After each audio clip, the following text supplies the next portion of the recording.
그대들은 자식에 헌신하는 삶을 살았소.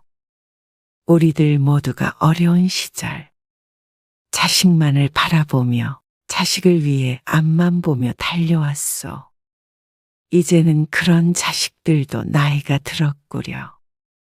세월이 흘러 보살피기보다는 보살핌을 받아야 할 때 주었던 사랑을 조금이나마 되돌려받고 계시오. 부모가 자식에게 주는 무조건적인 사랑을 내리사랑이라고들 하지 않소?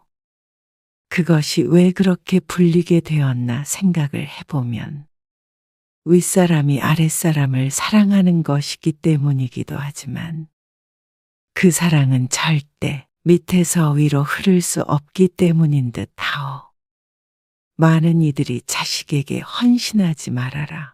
그리고 아무것도 바라지 말아라. 이렇게들 말하곤 하지만 둘 중 어느 하나도 내 맘대로 되지 않는다오. 헌신하는 것은 내가 자식을 사랑하기 때문이고 바라는 것은 오로지 자식도 나를 사랑하는 것이오. 자식에게 모든 걸 다 주었지만 비참하게 살고 있는 노년의 삶을 보면 나도 모르게 눈물이 핑 돈다오. 우리도 어머니, 아버지이기 이전에 누군가의 자식이지 않소. 나는 부모에게 어찌했는가 되돌아보기도 나의 앞으로의 삶에 대해서도 깊이 생각하게 되어 어느 할머니 이야기를 들려주겠소. 손 씨는 남편과 사별하였소. 어려운 시절에 만나 함께 고생하다 가정을 꾸렸는데 딸 하나만 덜렁 남기고 먼저 세상을 떠버렸다오. 이제 생활이 좀 필요나 했는데 남편이 죽고 가세가 급히 기울었어. 남편이 상속받았던 땅이 하나 있었는데 아무리 힘들어도 그것만은 팔지 않고 두었어. 나중에 딸이 시집갈 때 팔아서 자금을 마련해 주기 위해 악착같이 지켰다오. 손 씨의 친정에도 손을 벌리기도 하고 밤낮 없이 일하며 아들을 키웠소. 그렇게 글 몇 자로 표현할 수 없는 삶을 살아온 손 씨. 딸이 아빠도 없이 커서 어디 가서 무시당하지 않을까 늘 노심초사했고 딸만큼은 부족함 없이 키우려고 노력했지만 쉽지 않은 인생이었다오. 세월이 흘러 딸은 제 앞가림을 스스로 할 수 있는 나이가 되었소. 그래도 아직 손 씨에게는 돌봐주어야 할 아이처럼 느껴졌다오. 그러다가 딸이 결혼할 남자를 데리고 왔소. 집도 꽤나 부유한 편이라고 들어서 걱정이 앞섰소. 그렇게 상견례 날짜가 잡히고 처음 사돈과 만나던 날이었소. 손 씨와 딸만 앉은 자리 맞은편에는 사돈댁 식구들이 6명이 앉아 있었소. 사위에겐 결혼한 형이 있었는데 아이까지 데리고 나오니 참 희한한 모양새가 되었소. 한쪽엔 6명, 맞은편엔 2명이 앉아 있어 여러 명에게 취조라도 당하는 듯한 기분이었소. 결혼하면 집은 어떻게 할 건가요? 결혼한다는 소식을 들은 뒤로 하루도 맘 편히 잠든 적이 없었소. 남자 쪽에서 집을 하고 여자가 혼수를 채우는 것은 옛말이 되었지 않소? 살면서 무시당하지 않으려면 수준을 맞춰야 한다는 생각에 걱정이 되었소. 1년 전 땅을 팔아 1억을 마련해둔 상태였지만 그동안 모아둔 돈을 합쳐도 상대방의 재력을 보니 그것으로는 택도 없을 것 같았소. 딱 반반씩 하시죠. 사돈댁의 말에 손 씨가 부끄러운 듯이 대답하였소. 제가 그간 모아둔 돈이 많지 않아서 1억 5천만 원 정도 보탤 수 있을 것 같아요. 그러자 바람 빠지는 웃음소리가 들려왔소. 귀한 아들을 사위로 들이면서 참 송구스럽네요. 사정이 그렇다면 어쩔 수 없죠. 그러면 저희가 집을 마련해 줄 테니까 혼수만이라도 채우세요. 사람이 참으로 작아지는 순간이었어. 안 그래도 작은 어깨가 더욱 움츠러들었어. 그렇지만 더 신경 쓰이는 건 이 상황이 부끄러운지 빨갛게 익은 딸의 얼굴이었어. 무릎 위에 올린 두 손이 고운 치맛자락을 세게 움켜쥐는 것을 보았어. 손씨가 딸과 살고 있던 집도 팔아 자금을 좀 더 마련해 줘야겠다는 생각이 들었어. 그래도 작은 집부터 시작하면 이 돈도 보탬이 되지 않을까요? 됐어요. 그건 너무 쪽팔리니까 집은 저희가 알아서 할게요. 정 그러시면 애들 용돈 쓰라고 주세요. 손씨는 비참하기도 했지만 그 순간에 안심이 되기도 했다오. 이렇게 넉넉한 집에 시집가면 손씨의 딸이 자신처럼 험한이라며 살 일은 없겠다 싶었어. 그렇게 상견례가 끝나고 집으로 돌아온 손씨는 딸의 손을 붙잡고 말했어. 미안하다. 네 아빠라도 살아계셨으면 좀 더 번듯하게 시집을 보냈을 텐데. 신경 쓰지 마. 그 집에서 다 해준다잖아. 그래도 없는 집이라고 너 무시하고 그러면 어쩌냐. 무시를 왜 해? 내가 잘하면 돼.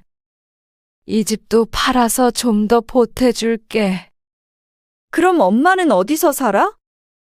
집을 판다는 소리에 딸은 놀란 표정을 지었는데 그 눈엔 희망이 피어나는 듯 보였어.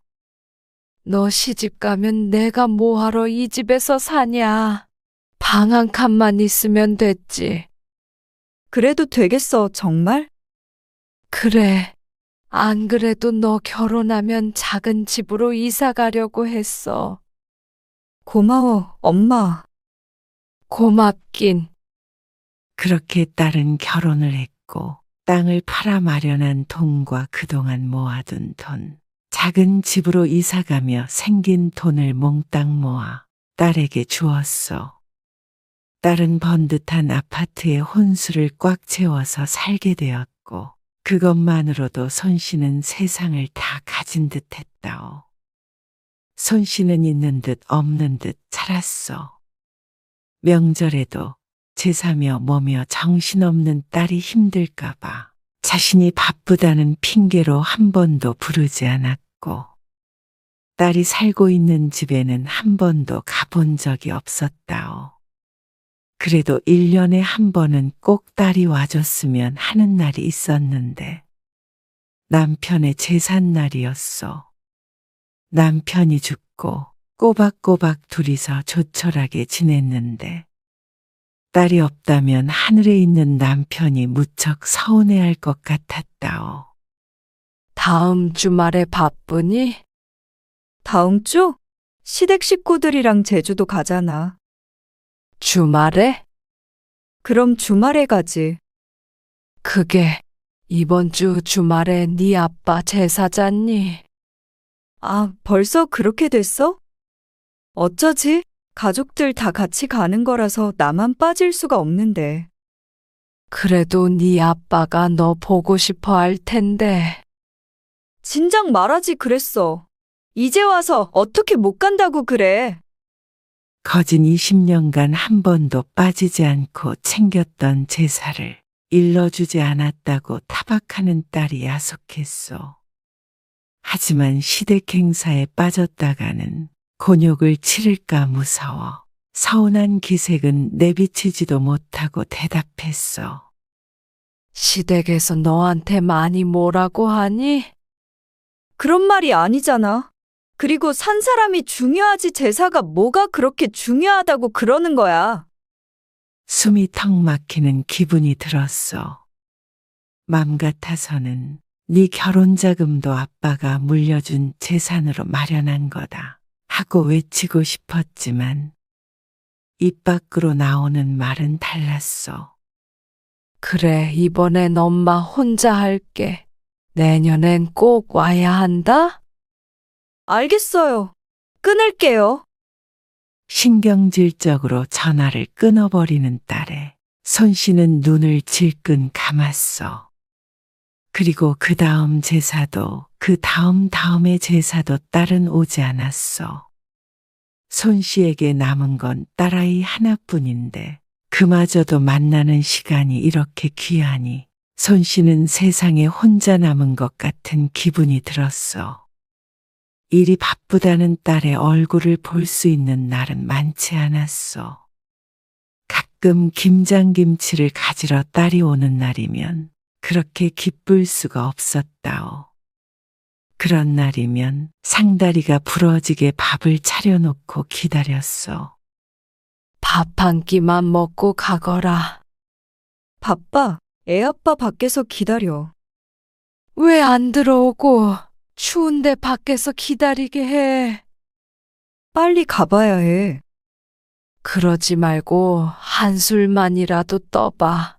너 좋아하는 잡채 해놨어.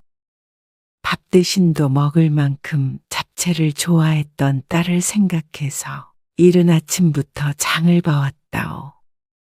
정성스레 차린 밥상에 한 번 앉아보지도 않고 떠나려는 딸을 손 씨가 다급히 붙잡았어. 엄마, 앞으론 이렇게 밥 차리지 마.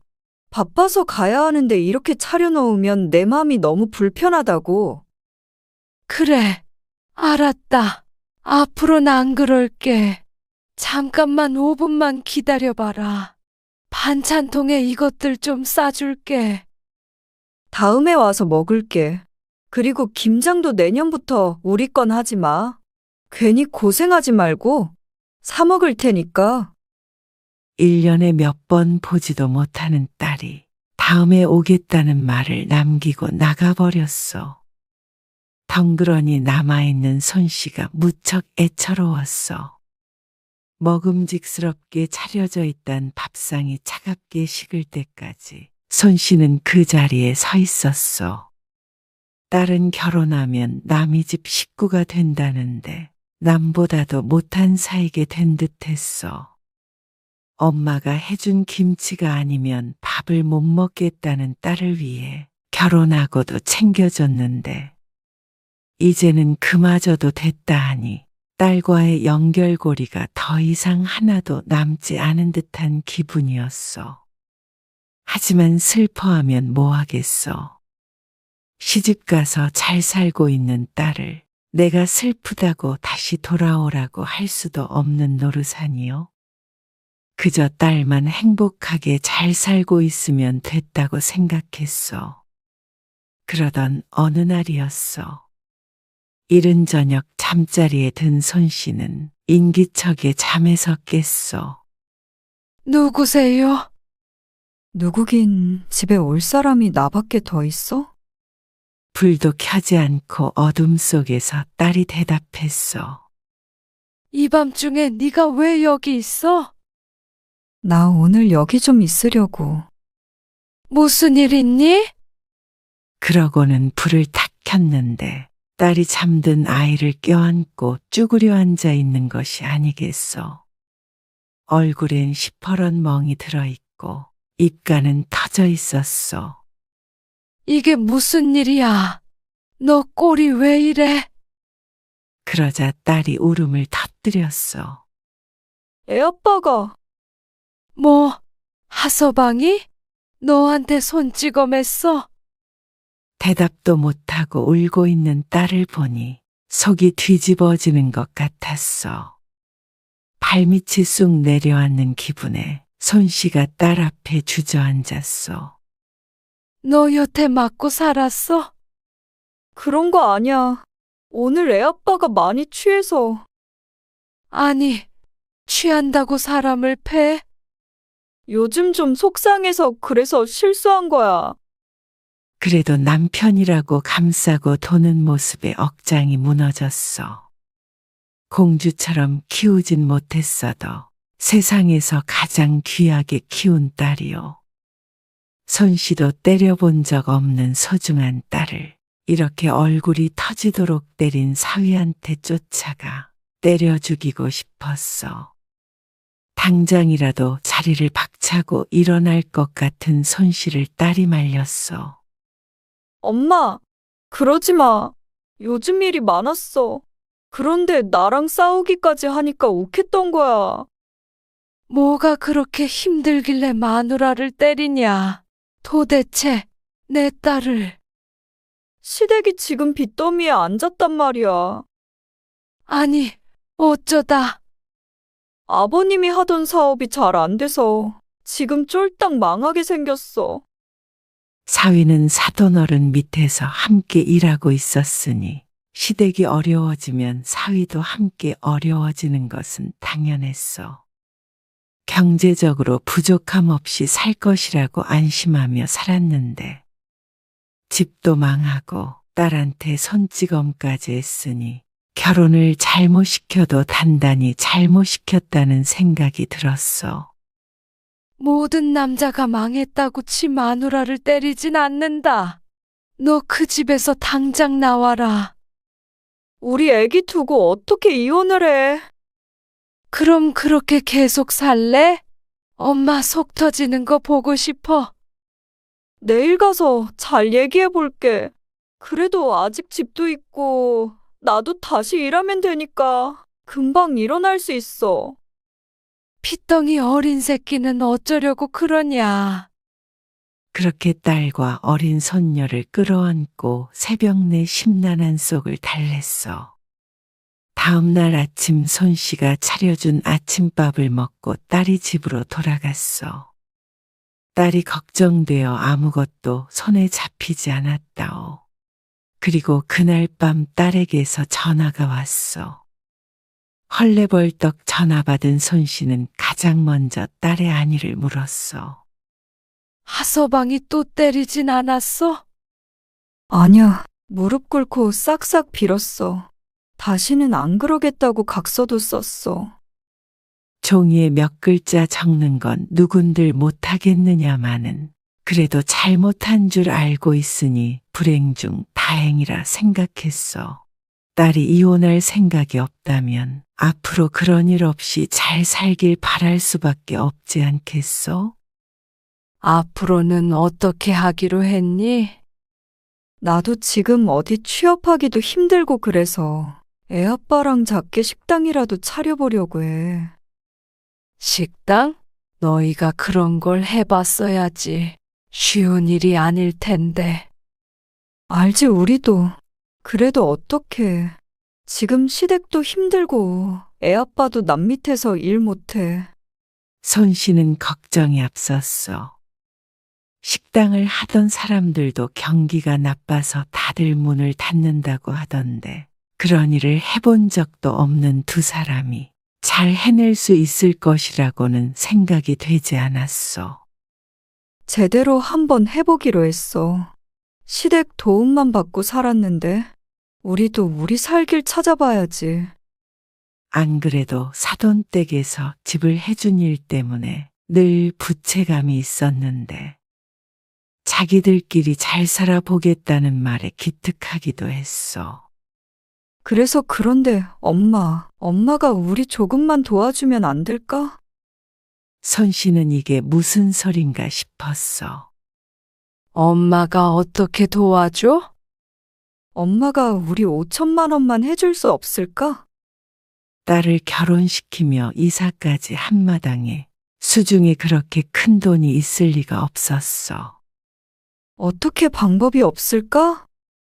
흐느끼는 딸의 목소리에 못해준다는 대답을 할 수가 없었어. 울지 마. 엄마가 어떻게든 마련해 볼게.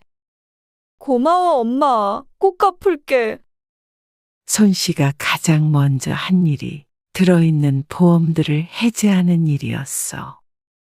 대부분의 보험을 해지하고 4천만 원을 만들고 나머지 1,000만 원은 이곳저곳에서 꾸었다오. 그렇게 힘들게 혼자 아이를 키우면서도 남에게 손 벌린 적이 없었는데 딸이 다급한 상황이 되자 어쩔 수가 없었어. 그리고는 딸에게 돈을 보냈고 딸은 2달 뒤에 식당을 차렸어. 그런데 하늘이 도왔는지 대단히 잘 되지는 않았지만 시간이 지나자 그럭저럭 먹고 살 만큼은 벌게 되었다오. 손 씨는 빌렸던 돈을 일하는 족족 계속 갚아나가고 있었지만 딸은 먹고 살만해졌어도 그 돈에 관해서는 일절 말이 없었어.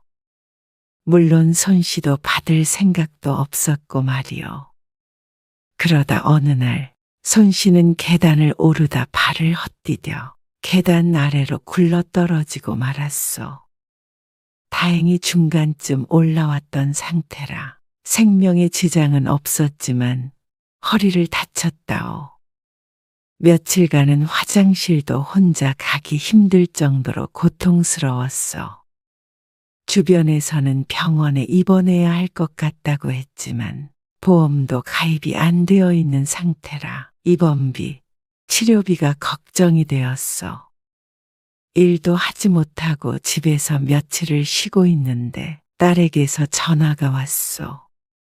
엄마, 단체 손님이 와서 그런데 지금 좀 와서 도와줄 수 있어? 종종 딸의 식당에서 일손을 보태곤 했었는데 허리 때문에 오늘은 도저히 갈 상황이 아니었어.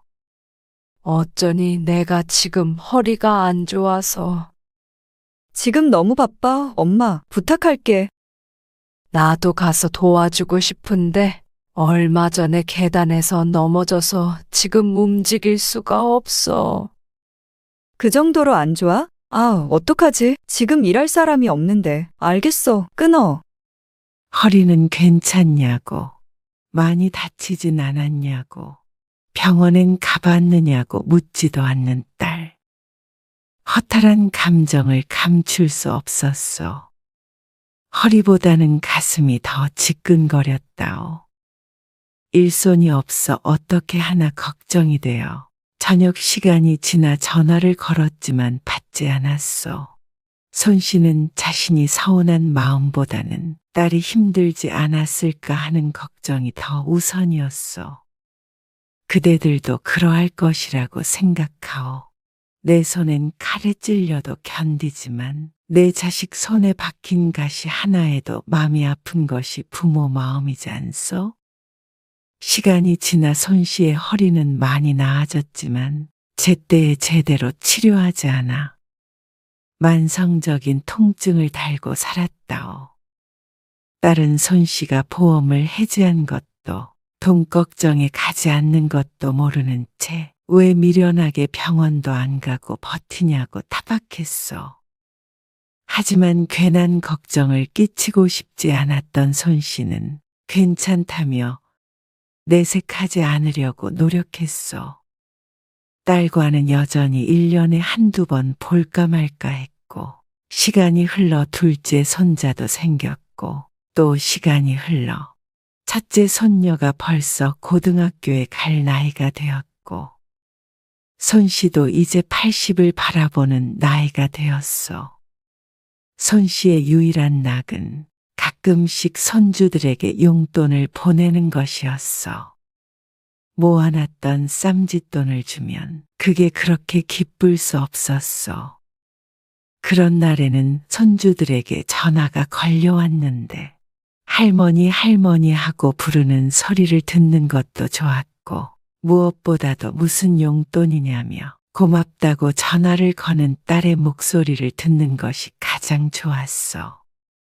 손주들이 아무리 예뻐도 내 딸만큼 예쁠까?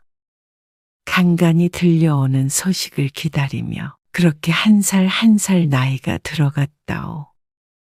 그러던 어느 날 또 걸려온 딸의 전화에 손 씨는 주저앉을 수밖에 없었어.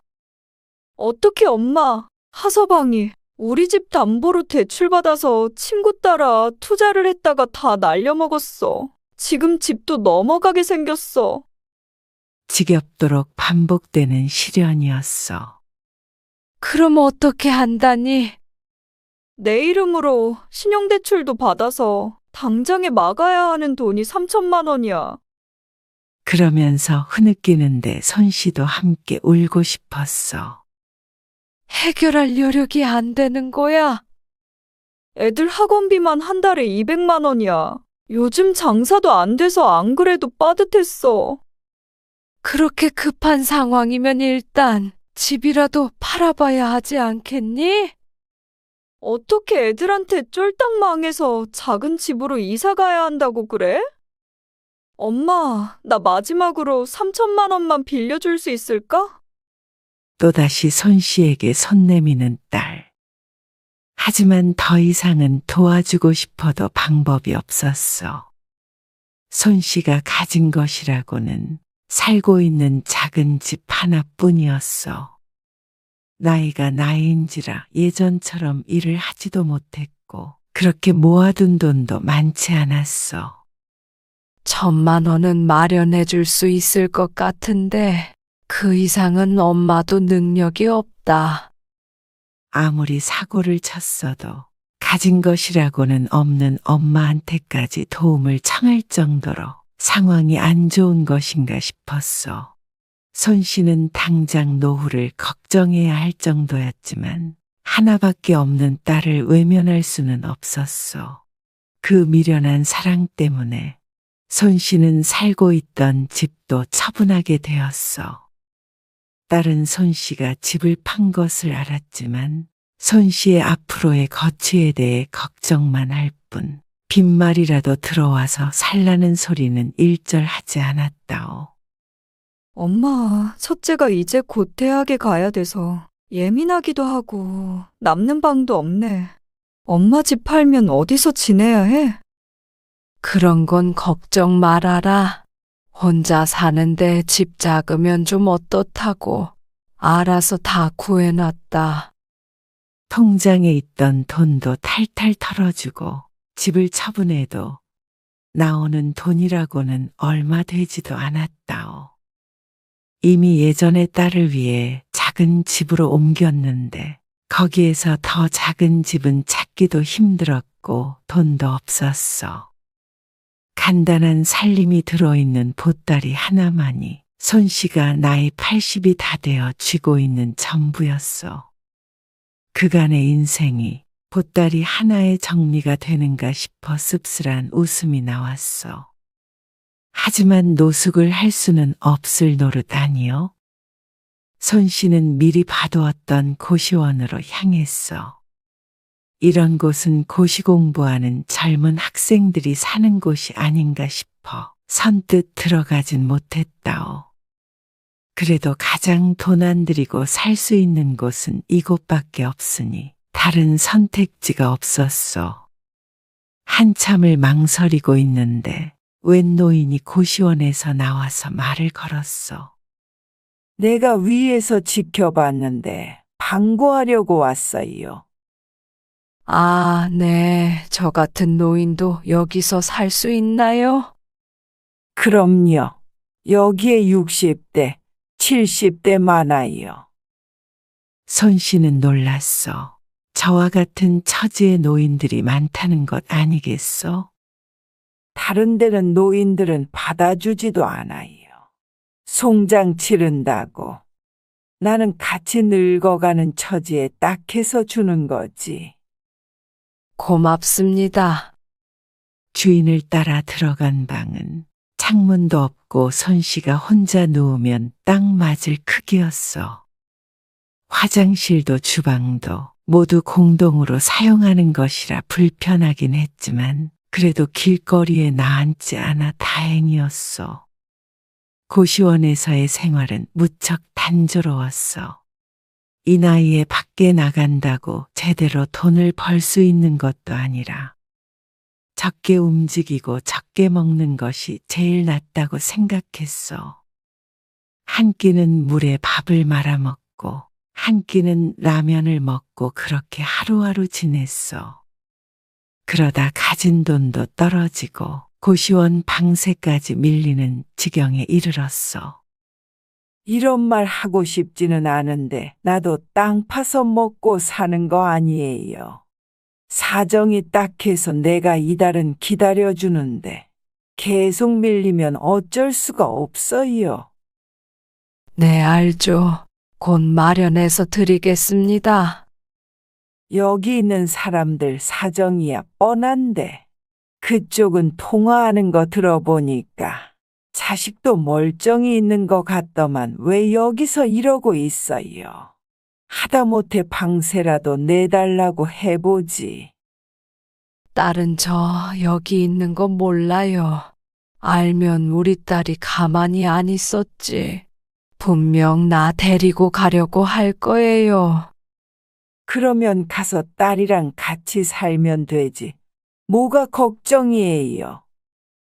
우리 딸도 힘든 일 많이 겪어서 지금 정신도 없을 거고, 이 상황에 늙은 엄마 부양까지 해야 되면 너무 불쌍하잖아요. 제가 볼 때 가장 불쌍한 건 그쪽 같네요. 보아하니 잘 걷지도 못하시던데. 앞으로는 어떻게 사시려고 그러세요? 고시원 주인이 측은한 눈빛으로 손 씨를 바라보았어.